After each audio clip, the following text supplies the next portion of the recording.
Okay, well, I'm going to go ahead and get started.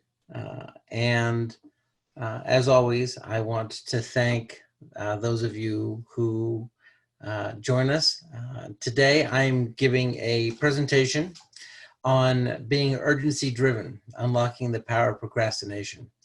Now, typically, this has been a component of the workshops that I give. I talk about strengths versus challenges. And often when I say that procrastination is a strength, I get people who roll their eyes at me and say that can't quite possibly be the case. But I'm here to spend the next 20 to 30 minutes to try and convince you otherwise, that being urgency driven is part of the makeup of my ADHD. And as such, I have worked really hard to try and make that work for me.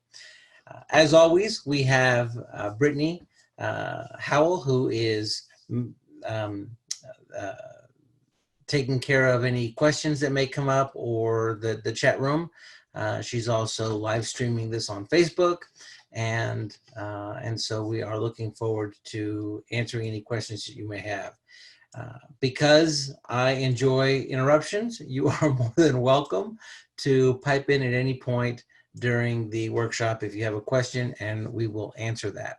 I hope all of you are doing very well, and as such, let's get started. Oh, and just by the way, I put the last finishing touches, the last little comment on this webinar 5 minutes before we started, and I'll tell you the comment that I added just prior to us beginning. So let's get started. Procrastination versus being urgency driven. Ned Hallowell, in his book Driven to Distraction, describes us as being addicted to the being urgency driven. We are addicted to the urgent. And so I'm going to share a little cartoon with you as one of my very favorites. It's Calvin Hobbes. Do you have an idea for your story yet? No, I'm waiting for inspiration. Well, you just can't turn on creativity like a faucet. You have to be in the right mood. Hobbes asks, what mood is that? And Calvin answers, last minute panic. Well, certainly last minute panic has created some pretty powerful results for many of us who are procrastinators. And so the question is, why? Why could procrastination possibly, even remotely, be seen as a strength? And it is very simple.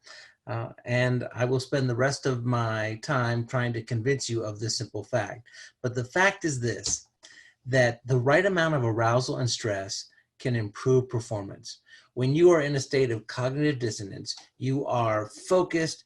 It's like all the cylinders are firing. It's like the fog clears, and somehow I'm able to access those regions of my brain that allow me to be much, much more successful. So I'm going to give you a couple examples, and let's see if any of these ring true for you. I would very much love for any of my attendees, if any of these do ring true for you, go ahead and pipe up in the chat box. Yeah, that one. But let's start in college. How many of you, and again, I'm going to try and convince you that being urgency driven can produce results. How many of you in college found yourself waiting until the very last minute to write that term paper? That you finished the term paper at the very last moment. In fact, it could have been just minutes before it had to be turned in. Now, what I found was that I tried so very hard to focus on those term papers, and I just got lost in the enormity of the project. But as the deadline began to loom, my focus really kind of lasered in. And the really remarkable thing was, because of the heightened stress and arousal level, sometimes the work that I was able to produce at the last minute, during last minute panic, really was quite spectacular. Another one, a work deadline. Yeah, I have a fun story here. Back when Jonathan Jones was our executive director, our founder, there was a particular report that I had to do every year, and it was user days. How many user days did all programs utilize? And it was for insurance purposes.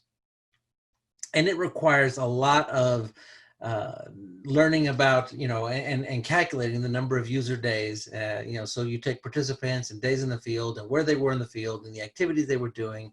It was a very mundane, large project. And so I chronically did not get it done. And so I came to him one day. He's like, John, what do I have to do to absolutely get this on the date that I need it? Because we need it for insurance renewal. And I said, well, threaten to fire me. And so he says, well, John, if I don't have it by this date, you're fired. So, that it's the day before the last day. And I went through this whole thing of packing up my box and said, tell everyone goodbye. But of course, that deadline absolutely made all the difference. And I'm going to mention this again, but the reason deadlines are so powerful in helping drive urgency is it is what creates that state of stress, anxiety, and arousal that puts us at a high performance level. Here's another one, and tell me if this one doesn't absolutely ring true. Why do we have, back when we used to have people over to our house, why would we have guests or parties at our home? Because that's the only time our house would get clean from top to bottom. I remember absolutely having to organize and get things ready and clean, and it's a great reason, a great excuse. But that drive, that urgency, is one of the reasons that that allow us to be purposeful in the task that we're trying to complete. And here's my last one. And by the way, if those of you who are with us, if you can put in the chat box any additional ones that make sense for you. But my last is, I waited until the absolute last day that I could turn in my taxes. Now, I do that for two reasons. One, I owe them money each year, and so I don't want to. I don't want them earning interest on my money. I want me earning interest on that money. But that deadline, is one that absolutely creates that urgency for me to get that done. I'll take just a moment to listen to any thoughts from the attendees as to what other examples might exist for you. I'll move on when I get to.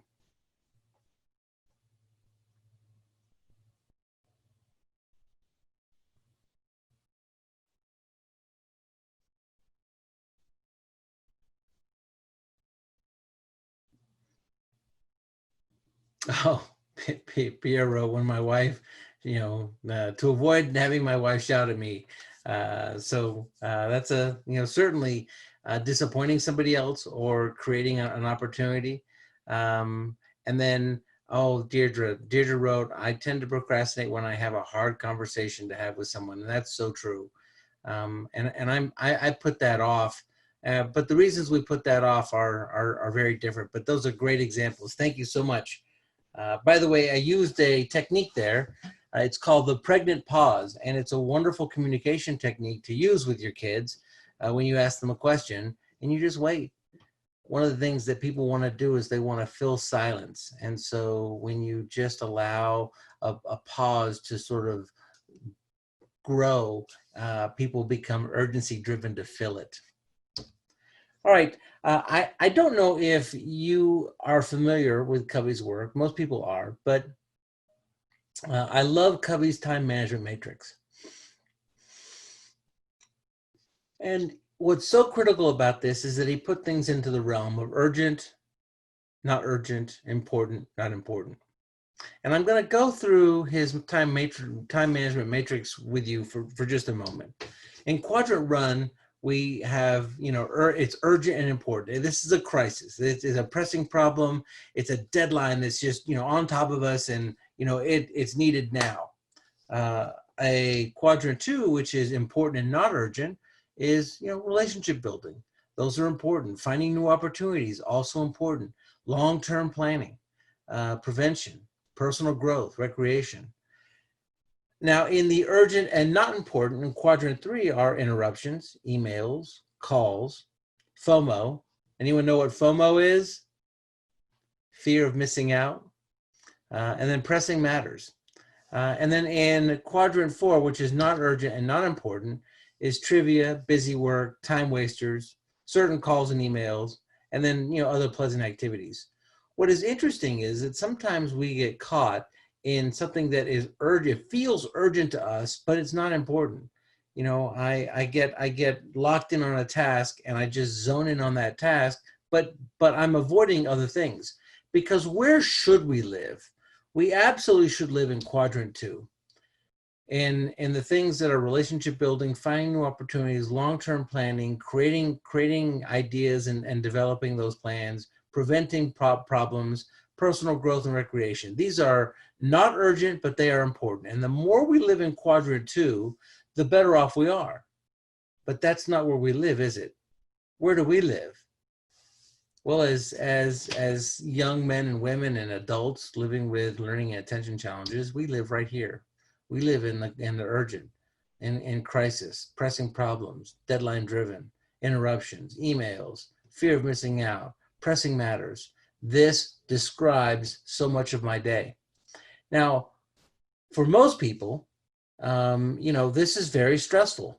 An interesting research study that was done years ago for individuals in the air traffic controller industry there was a high rate of suicide for air traffic controllers. And they found that there was a subset of air traffic controllers that did not, their rate of suicide was much lower than the average, and that was folks with ADHD. And part of it is because we are so used to living in this urgency-driven realm, and we are really good at managing lots of details. What is a challenge for us, however, is that we miss deadlines and we drop things. And just because we have procrastinated is not an assurance that we're going to get things done.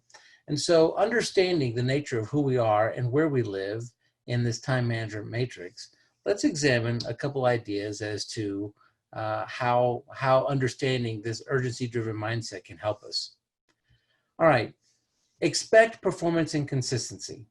There are going to be days, you've heard me talk about my kids. There are going to be days when, Landry is firing on all cylinders and she is getting things done and she is absolutely knocking it out of the park. And then there are days where she just cannot focus until the deadline is just on top of her. We're going to vary in our performance. All right.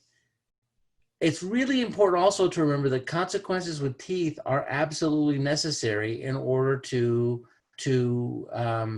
manage manage through the urgency realm. The steeper the consequence, the more urgency we're going to feel, the more drive and clarity it's going to create as we embark on trying to accomplish and finish the task at hand. Urgency drives clarity. Again, I talked about the fog clearing and seeming to, strip away the layers of things that are a distraction for me, because now the consequence that has teeth is requiring more clear thinking. We are action oriented. We thrive in the moment. And so understanding that, it makes us really good problem solvers in the moment. One of the reasons that, I've been so successful at what I do is that when I am faced with a challenge or a crisis, I very quickly can see the array of all the options and start pushing and moving things around in order to find just the right way to move forward with something. And that can be very, very powerful. I think that it's also really important to utilize social autopsies when looking back and saying, okay, what worked, what didn't work, how can it work better? And Rick Lavoie has talked about social autopsies. I've talked about them, but essentially we peel away the onion, try and find where we were successful, where we failed, and how we can do better next time. All right. And then I think it's also really important to never allow LD or ADHD to be used as an excuse by you for your kids, by you for yourself, or your kids themselves. you know, I recognize that because I am ADHD, I have a proclivity to being urgency driven. But because of that, it's incumbent upon me to develop strategies that enable me to be successful. All right. We are plagued by something I call but first disease. All right. And so, but first disease looks like this. Uh, I have a project. My project is to finish making a frame for a painting that my wife had made. And so I go to the table saw and I get the table saw ready.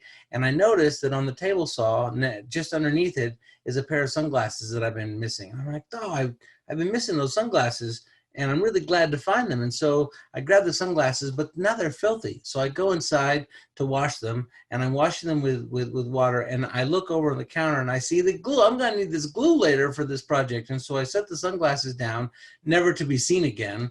And I have the glue, but the glue is supposed to live in the little closet. So I go to the closet to put the glue away, and this closet is just in shambles. So I take everything out of the closet and I'm reorganizing the closet. And my wife comes down and says, "Hey, is that frame ready?" No. but the kitchen floor is covered with everything that came out of that closet because I've got a new project. It's funny. There's a story called "If You Give a Pig a Pancake" that kind of follows how we just see something and we are so urgency driven to pursue it, and sometimes that ends up derailing us from the task at hand that we wanted to accomplish. And then finally, I think it's really important that you understand what motivates your kids, and then you capitalize on that. And I'm going to talk a little bit about that in this next slide. All right. So I reference Rick LaVoy a lot because I've read, several pieces of his work, and I really like the work that he's done. But he wrote a book called The Motivation Breakthrough. I had another mentor once tell me,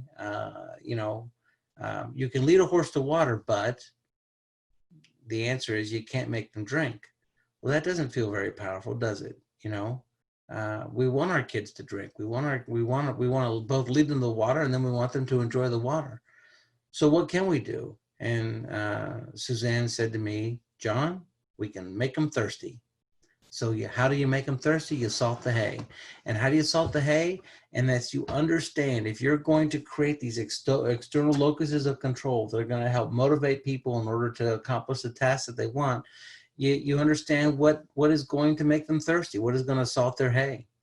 All right. And so there are a couple categories here that Rick came up with: praise, rewards, validation and prestige, power and control, time and kindness. Think about that list for a second. What motivates you? I would love to see some folks in the chat bar to share with me which of these things motivate you. And while I do that, I'm going to share with you what each really means. If you are motivated by praise, or your kids are motivated by praise, ensure that comments focus on things they can control. If your kids are motivated by rewards or monetary things, or then meaningful and thoughtful benefits are going to be important. And they have to be something that they want. They have to be something that they've earned. They have to be something that they're driving towards. If validation and prestige is the motivator, then continued validation and public acknowledgement of what people have accomplished can be a remarkable way to help create drive and urgency to accomplish a task. Some kids are motivated by power and control, and those kids need choices, clear expectations, and they need to be held accountable. So those consequences with teeth have to really be toothsome. They have to work. They have to be, you have to be willing to impose the consequences that come from failure. And then if quality time and kindness are the things that matter, then those interactions and loving affection are going to be critical to allow kids to become motivated, and that might look like, hey, if you get this task done, then we're going to go out for ice cream and hang out at the park, maybe go play Frisbee golf. Well, they want to play Frisbee golf, but they really want to be with you. And so that motivation to either get that room clean or get the yard, trimmed with a weed eater, or finished the task that they've been putting off. You know, the motivation is now there because they want that quality interaction. So think about that for a moment. How about some of you? Which of those motivations seem to be the ones that are most important to you? And I asked that question, and I'll keep talking while a couple of you are willing to share. But I asked that question because the next one is, are they the same as your kids? And do you tend to create motivations that would motivate you, but not necessarily your kid? All right, what do we got? Anybody willing to share which of these motivation strategies seem to be the most important to you?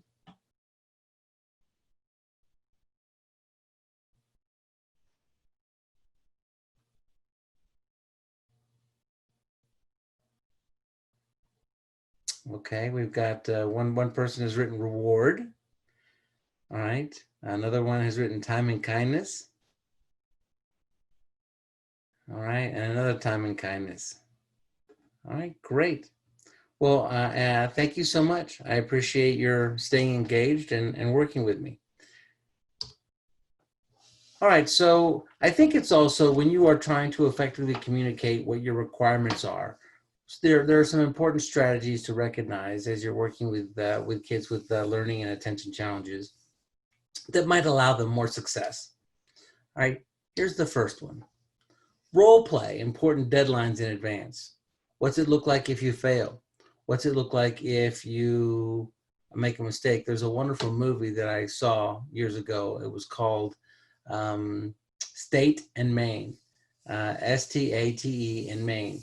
And the movie, one of the characters created this whole role play that someone didn't realize was a role play, and they made the wrong choice, and then they were able to make that wrong choice with no consequences because it had all been sort of framed. And so if you can do that, if you can create a picture of what it's going to look like if you're successful, what it's going to look like if you fail, that can be kind of potent. Another one is to create guidelines and structure for discussions. You know, I, as a human being with ADHD and a learning and attention challenge, I thrive on structure. And when I create those guidelines that allow me to be successful, I'm much more successful. Use the concept of the accountability ladder. And I love the idea. And I'll do a hand signal. I'll do this. I'm climbing the accountability ladder. And what happens is when somebody is facing a difficult circumstance or they failed at something, then the question that you want them to answer is, how can I better control the results? You can do that in advance, and you can do it as you're looking back. What could I have done? Because it's really easy to point the fingers, but often what you really need to do is point the thumbs. What could I control? What could I have done to make this situation better? What could I have done to be more successful? What could I have done to recognize that I'm a procrastinator, but I was still able to complete a task in the amount of time that I was given? I think also sometimes nonverbal cues can be really great. If your child is working on something and they start to get distracted, just simply pointing to the page again, or a light squeeze their shoulder, or look at me and then look at something else, can refocus their energy and get them back from that daydreaming procrastination that sometimes happens, and back to trying to finish a task that is being done. And then I think, reminders. Consider communicating through emails or texts, and not harpy, naggy, are you finished yet? Are you finished yet? Are you finished yet? Are you finished yet? Are you finished yet? But, tell me where you are on the project. You would plan to finish the outline. I would love to see it. And so finding ways to communicate and send through little emails and texts can be quite extraordinary. I also think it's important and I've talked about using the social autopsy, and it kind of goes with the whole idea of the accountability ladder. What can you do to make the situation better? What happened? Where did it go wrong for me? What can I do next time? So I love this, the hashtag, the struggle is real, surviving the chaos. And it's chaos that creates challenges for us. Figure out what's working. You know, what are deadlines that we meet, and what do we do to meet those deadlines?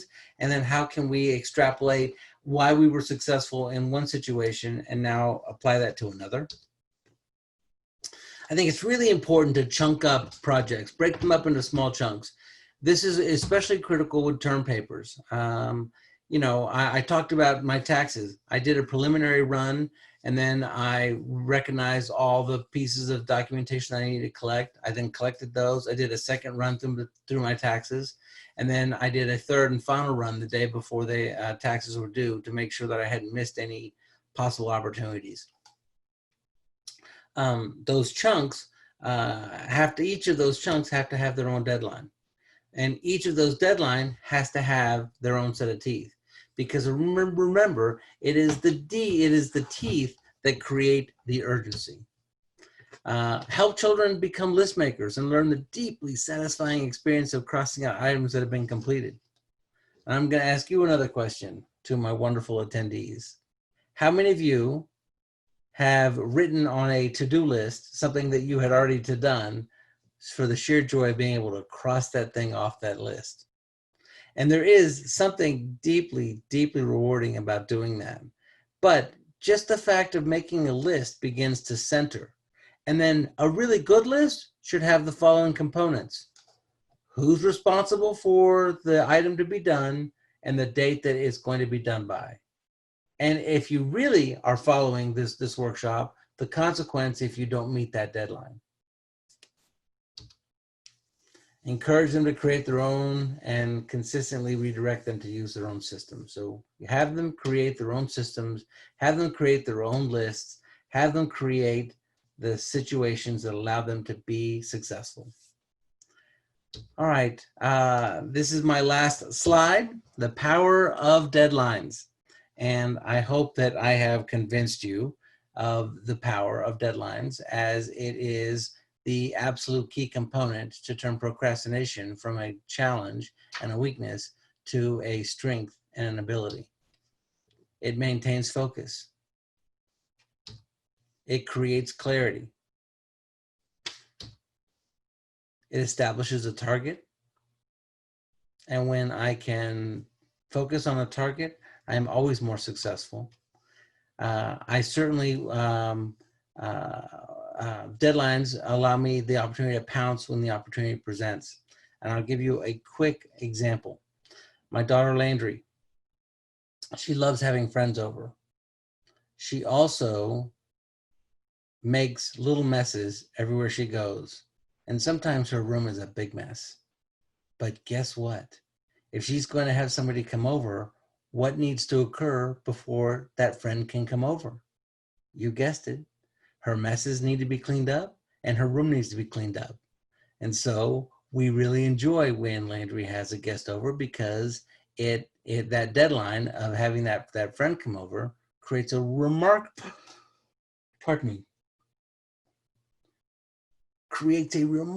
opportunity to create some urgency drive in her. Pounce when the opportunity presents itself. It also creates powerful learning opportunities.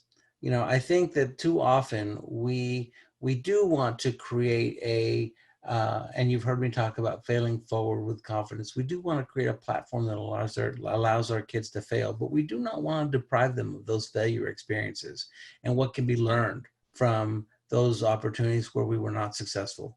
And consequences that you don't follow through on no longer have teeth.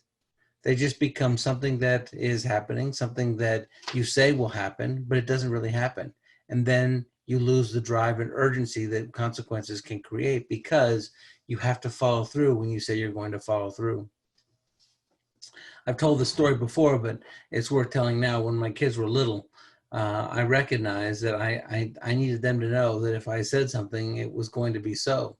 And so I had two very dramatic moments with both of my kids that have left an indelible mark on them.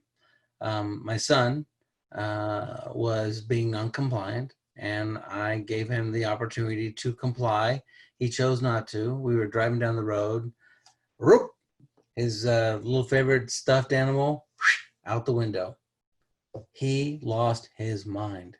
Now, again, he had plenty of opportunities to comply. He chose not to, and he failed at pulling himself together.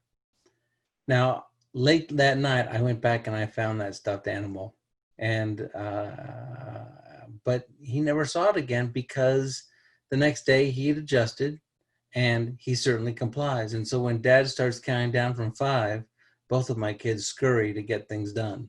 Someone came to the house the other day and says, how does that work? How? Now, again, some of you are thinking I'm an ogre, but my kids have gotten a lot of love in their lives, but they know that when Daddy says something, he means it, and he's going to allow them to fail. And those failures, they have consequences, and those consequences create life lessons, and those life lessons in turn will help make those deadlines much more powerful, and then create the urgency to accomplish those deadlines. And it really does. My final thought here is that it really does tap into our urgency-driven mindset, because we are driven by action. We are driven by the urgent, and it is one of our great gifts. And it would be a shame not to take advantage of those opportunities that allow us to be the best versions of ourselves.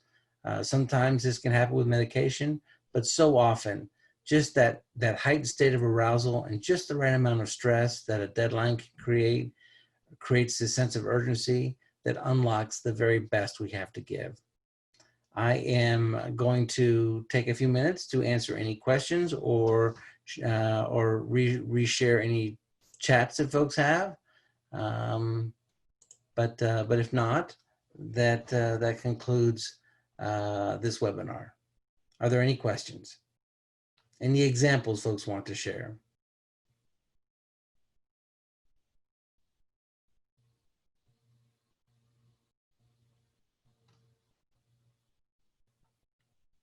Okay. Well, thank you all so much for continuing to attend. We deeply appreciate having a chance to share ideas, focus. Please, please remember that next week we're going to have somebody else giving our workshop on organization. It might even be Brittany who will be sharing that. I will be presenting for the Learning Disability Association of New Jersey in their virtual conference. I also want to remind folks that that later this month we have on the 18th the gift or curse, the hidden gifts of ADHD that keep giving, and then on the 25th. Some wonderful guest speakers from Impact ADD are going to be giving a lecture on how to reduce stress for you and your child. As always, I want to say thank you, and I hope all of you have an absolutely wonderful, wonderful week. Bye-bye.